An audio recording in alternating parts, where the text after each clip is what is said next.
வணக்கம். வா என்று அழைக்கக்கூடிய மலை நம்ம திருவண்ணாமலைங்க.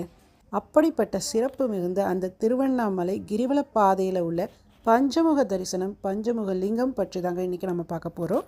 இந்த பஞ்சமுக தரிசனம் எங்கே வரும்னு பார்த்தீங்கன்னா, கிரிவல பாதையில் 7வது லிங்கமான குபேர லிங்கத்தை தாண்டினதும் இது வருங்க. இந்த பஞ்சமுக லிங்கத்தின் மேலே ஈசன் பத்மாசனத்தில் தியான லிங்கமாக காட்சியளிக்கிறார்.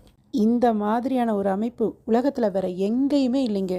இந்த பஞ்சமுக லிங்கமானது நீர், நிலம், நெருப்பு, காற்று, ஆகாயம் அப்படின்ற பஞ்ச பூதங்களை குறிக்கும் வகையில் அமைந்திருக்கு.